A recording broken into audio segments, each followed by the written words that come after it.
City of Stevens Point Special Common Council Meeting, recorded January 7, 2021.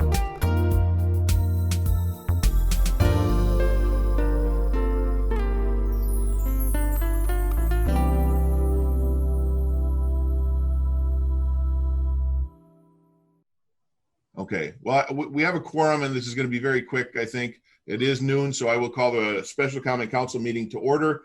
Clerk Yenter, could you please call a roll? Jennings. Here. Shore. Here. Nabel is excused. Zarazua. Here. Johnson excused. Slowinski. Here. Kneebone. Here. Leek. Here. Dalton. Here.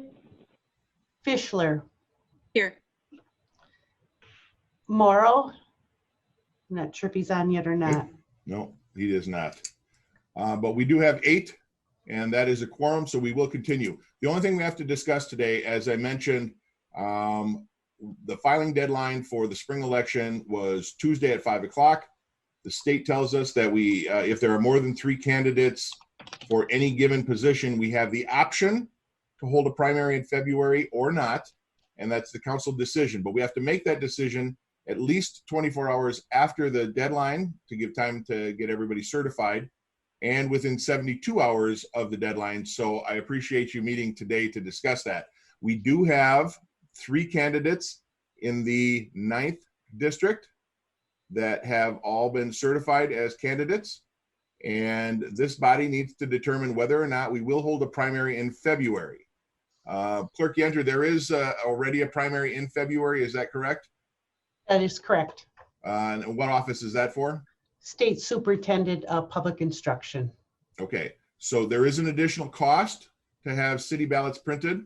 It will be minor, considering that it is just one district within the city, and it will only be for District 9, the extra cost rather. The primary is citywide, but the District 9 will just be a little extra cost to print that primary question on the ballot. I asked Clerk Yenter to get some historical data, and I can tell you that more often than not, we do have a primary with 3 candidates. I can share my screen, or I can just tell you that in February of 2019, there was a primary in District 9. In February of 28, there was a primary in District 8. In 2015, there was a mayoral primary and a District 5 alderperson primary. District 5 and 9 and 11. And those were all in 2015. In 2011, we did not have a primary for mayor and District 1, which had 3 candidates, but we did not have a primary at that point. So again, statistically, more often than not, we do have one. Usually it comes down to cost, but I would open it up for discussion and or a motion. This is Alder Slowinski. I would just, I guess I'd like to make a motion to have a primary on and I don't have the dates in front of me, February, in District 9, due to the fact that there's more than 2 candidates. And if there's a second, I have a comment. Okay. Is there a second to that motion? This is Zarazua. I'll second. Okay. Discussion is now on the motion. Alder Jennings, I saw your hand up. I'm sorry. Can I finish? Oh, absolutely, Alder Slowinski, and then we'll go to Alder Jennings. And again, I'm real quick. I'm just going to say, I've always basically stated that whenever there's more than 2 candidates for a position, that I believe it's only fair to have a primary, just so the fact that when the general is in April, that our constituency has a choice between 2 in which that person that's elected is elected by majority. So again, I've always felt this way. Every time we have this discussion, I continue to just hold how I always feel. So again, that's my comments. Thank you. Thank you. Alder Jennings. Out of respect for the incumbent, I would like to know Alder Dalton's preference.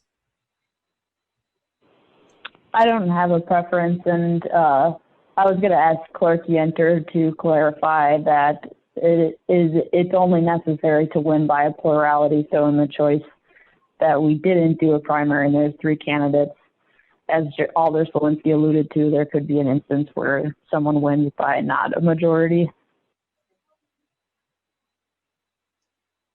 Okay. Any other questions? Alder Shore.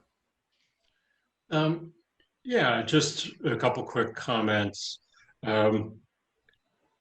So that we're all clear, and I know we are, but we're deciding whether to hold 2 elections, not whether to hold an election, right? And so it's just the issue of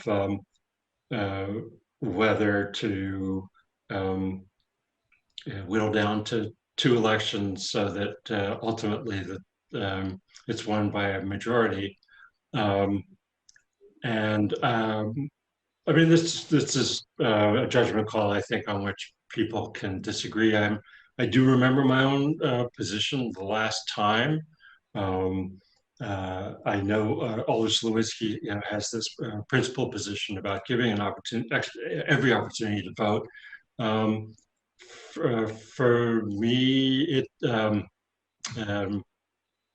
I do kind of approach this with a calculus of how much effort for how big of an election, and kind of that proportion, right? How much trouble is it going to be involved? It's going to be involved for how many voters does matter, but given that this time there's just there is already going to be an election, and this doesn't make any difference with that.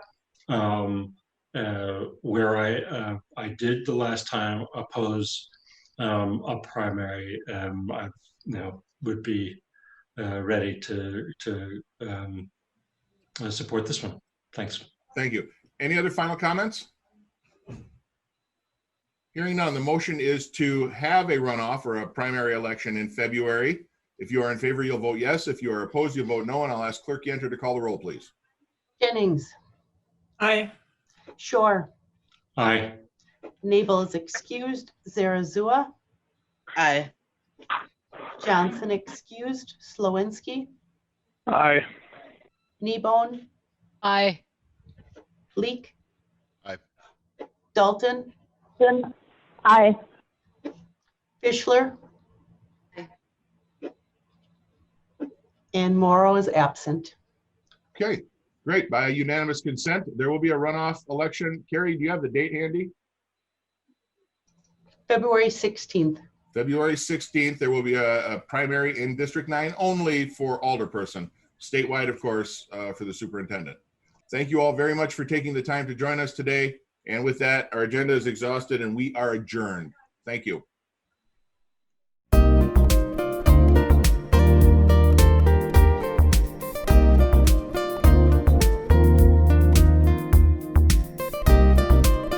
A video of this meeting is available for viewing on the city's website, stevenspoint.com/videos.